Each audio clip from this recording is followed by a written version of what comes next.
Recently, I read again, the timing is so odd that it's come in the news again that AstraZeneca said something that basically there are some side effects. Side effects of the What is vaccine. your take on that? All vaccines have some side effects. Generally, a vaccine takes 10 years for getting approval. But this whole thing was fast tracked by various agencies and WHO. Of course, the technology with which the vaccines were developed and now is also evolved. Uh, I think the benefits far outweigh the side effects. Yeah, there are people who had side effects, no question about it.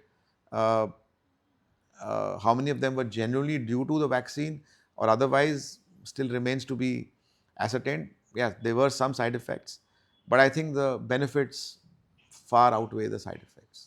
Far outweigh.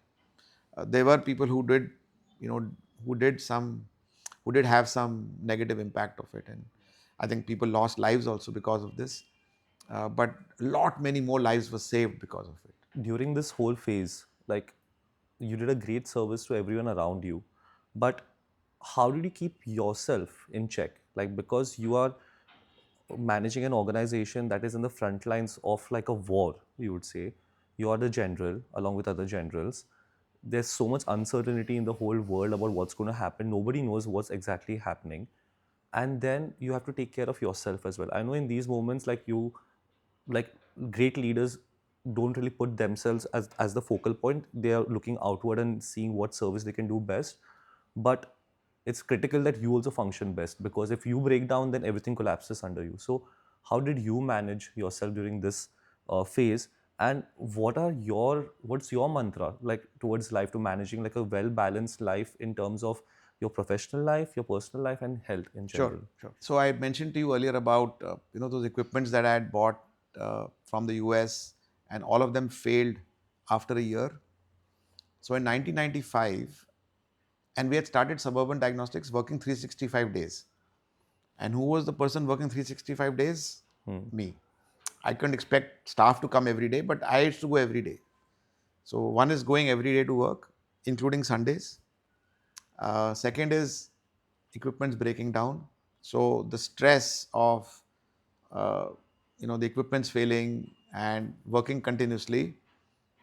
In 1995, I got fever for 5 months. 5 months straight? 5 months straight. Oh, So May, June, July, August, September. oh God. My fever finally subsided in October.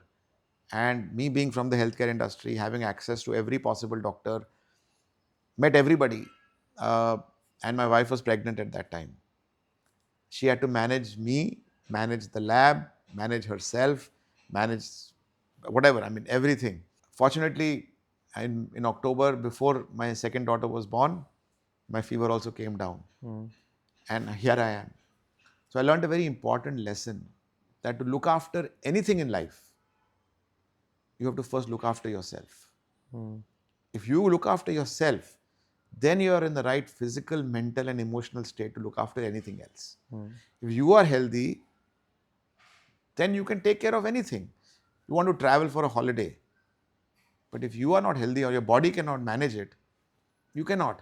If my jug is empty, how am I going to give water to anybody else? I have to Absolutely. first fill my own jug. Yeah. A friend of mine told a very nice line: to be selfless, you have to first be a little selfish. So look after yourself first, then look after everything else in life. And that is what I do today. That I spend good amount of my time on my physical health. So I have a personal trainer that I work out with 3 days a week. I play a sport. So I used to do cycling quite a bit over weekends. Now I'm playing golf. Okay. And people think it's a very lazy sport. Let people come and try it with me. It's not lazy at all. I'm learning how to play pickleball now with Bhavin. Yeah. And so, I mean, I play a sport, I swim, but I work out 3 days a week. Uh, I'm looking to keep my weight under control and keep coming down. I have a target that I want to achieve by end of this year. I'm trying to eat healthier. All this to make sure that I lead by example. If I want my wife to work out and I'm sleeping in the bed, that's not showing the right way, right? Yeah. Because I go to the gym, then I tell her, why don't you come with me?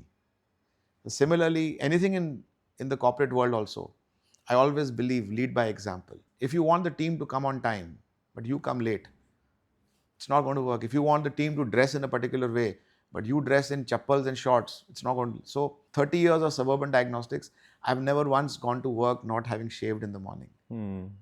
It's not a big thing. Both of you have beards, so so I think that's a shortcut way of doing it. So you don't have to shave every day. Yeah.